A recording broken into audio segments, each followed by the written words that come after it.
Take Two with Freddy. Real talk about second chances, real life, and the power of rewriting your story. I'm Freddy Freundlich, entrepreneur, mentor, and storyteller. And here's the deal: if I didn't walk it, I don't talk it. Each week, we'll spend about 20 minutes laughing, reflecting, and hopefully walking away a little more inspired than when we came in. So, what's on my mind today? A tiny three-letter word that I've discovered has a surprisingly big impact in our lives. The word is but. B-U-T. A couple of months ago, I was listening to a speaker who said that if you use the word but in an apology, it's not really a sincere apology. When I heard that, it stopped me cold. The more I thought about it, the more it made sense. Because when you say, I'm sorry, but what you really are saying is, I'm sorry, now here comes my excuse, my justification. It's just like you open the door with, I'm sorry, and then you slam it shut with a but. A sincere apology should be a complete sentence. I'm sorry, period, exclamation mark, end of it. I'm sorry that I didn't tell you I wouldn't be coming. That's it. No commas, no semicolons, no explanations. I made a quiet commitment that day. I would try never again to use the word but in an apology. And I have to tell you, folks, it's not as easy as it sounds. I have managed pretty well, more or less. That simple decision, though, sent me down a bit of a rabbit hole because once I became aware of how often I was using that little word, I started hearing it everywhere. You know how that goes. Once you focus on something, it suddenly shows up everywhere. You start thinking about buying a red car, and suddenly every car on the road is red. You own a small business and start thinking about replacing your sign. Suddenly you notice every storefront sign in town, possibly stores you've passed all the time for years and never noticed their signs. That's exactly what seems to have happened with the word but.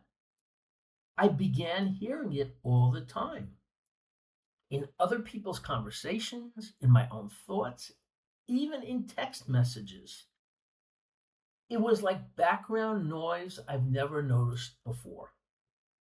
And I realized how much this word but sneaks into our language, how it works as a kind of safety net. It gives us an excuse. It helps us avoid taking full ownership of what we're saying. You know the phrases, I'd love to come, but I'm busy. I want to change, but it's hard. I know I should eat healthier, but sound familiar?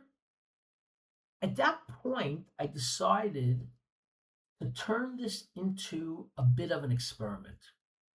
I started trying to catch myself every time I used the word but and replace it with something else.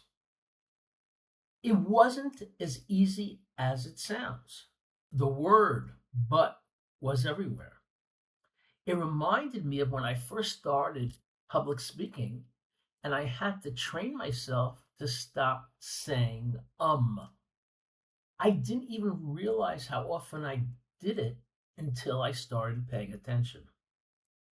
One day I was talking with a friend who shared an idea with me. I answered him by saying, I really like your idea, but, and then I froze. He immediately said, What? What don't you like about my idea? I laughed and told him I was trying to break the but habit. He got curious and we started talking about how but changes the entire energy of a conversation. When I said, I like your idea, but I was basically erasing the compliment I had just given him.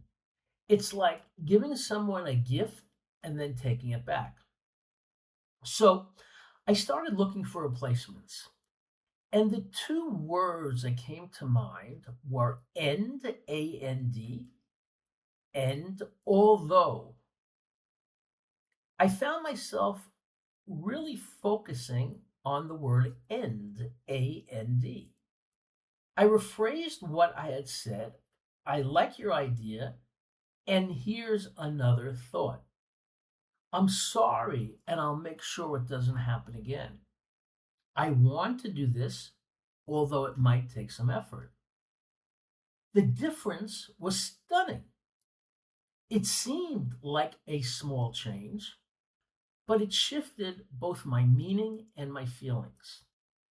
What I realized was that the word but divides and the word and unites.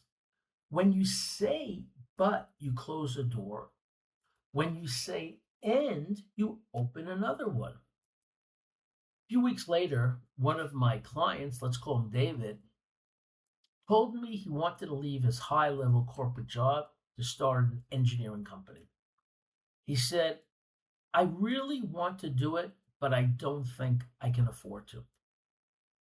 I said to him, let's try something different. Say it again, only replace but with end. He looked at me, I have to say, like I was nuts. Like, this is what I'm paying for? But he played along and he said, I want to leave my job and start my own business, and I don't think I can afford to. Then he paused, looked at me, and smiled. He said, that actually feels different. Of course it did, because both parts of that statement were true. He wanted to go and he was scared. When you say but, you give yourself an out.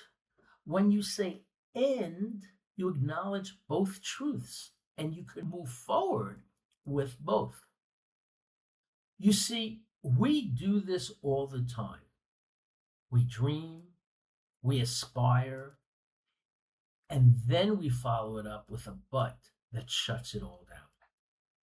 I want to learn to play the piano, but I have no talent. Story over.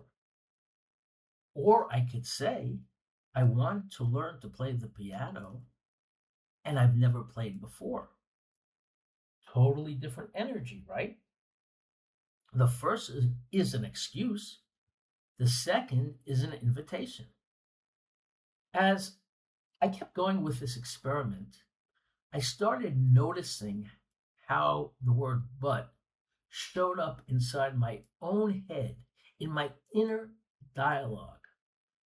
That little voice that was always and is always talking to all of us, whether it's while we drive, go for a walk, brush our teeth, take a shower. That little voice, which is always talking to us and saying things like, I should reach out to that old friend, but it's been so long. I need to slow down, but there's too much to do. I want to do more speaking engagement, but air travel is such a pain these days. Every but shrunk my possibility. Each time I used it, I gave myself permission to stay stuck. And that's when it hit me. This tiny, harmless looking word might be one of the biggest dream killers out there. Because every time we use it, we shrink both possibility and responsibility. We let the word but have the final say. But not here. Not on take two with Freddy. Because this podcast is all about the opposite. It's about choosing a new ending for the same story. The word but keeps you in the first draft. The word end lets you rewrite it. Folks, one morning while journaling, I found that I wrote, I love what I do, but I wish I could reach more people.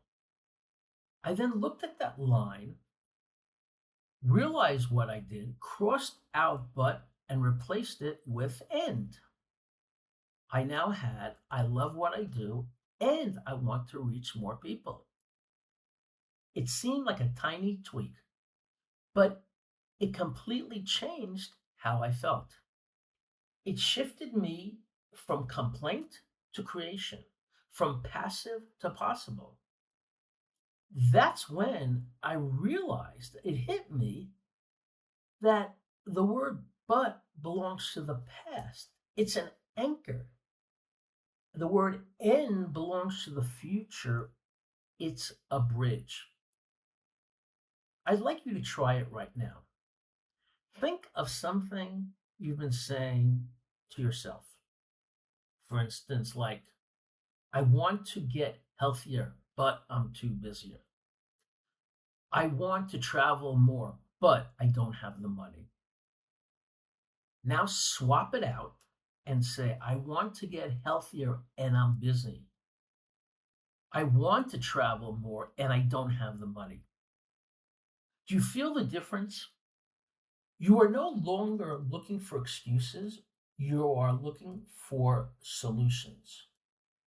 You have acknowledged both reality and possibility, and both are true.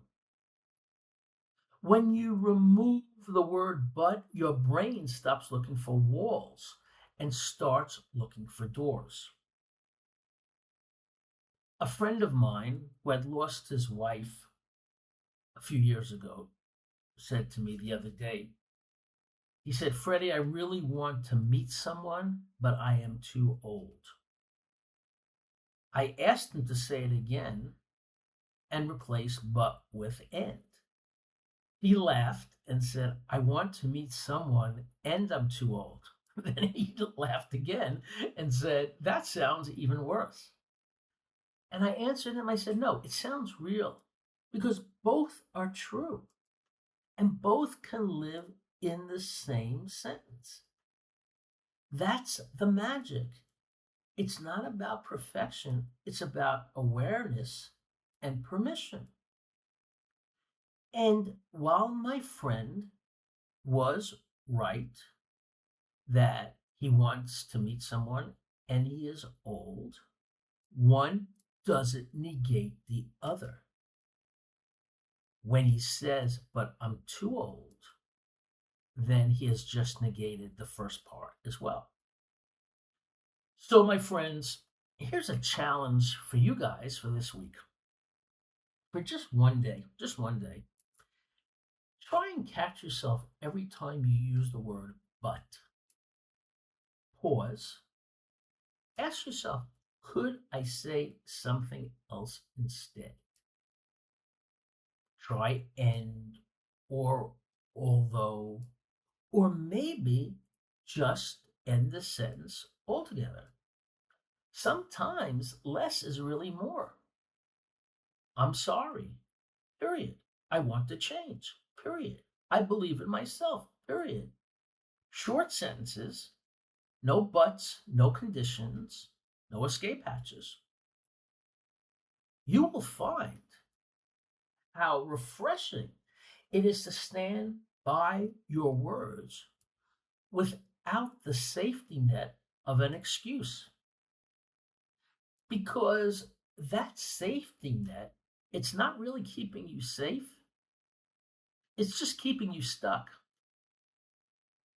What I've learned is that the word but doesn't change just a sentence, it changes your energy. It's the difference between contraction and expansion, between fear and faith, between maybe someday and starting now. So I'll share with you if there's one takeaway from today's episode, it's this: be mindful of your buts. In fact, that might be the only thing standing between you and your take two. Because life isn't waiting for your excuses. Life doesn't care, nor does life have the patience for your excuses. Life is waiting for your awareness. So let's try this week and just drop the but.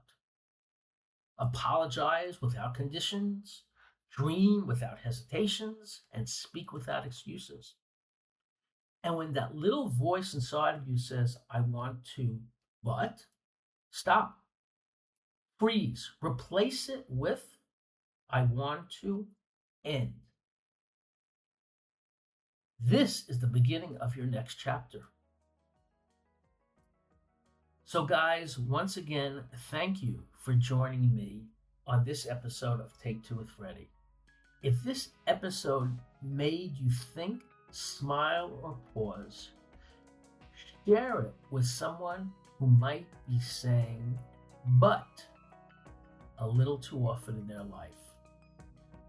And please don't forget to share, like, and subscribe. Until next time, I'm Freddy Freundlich, and remember, if I didn't walk it, I don't talk it.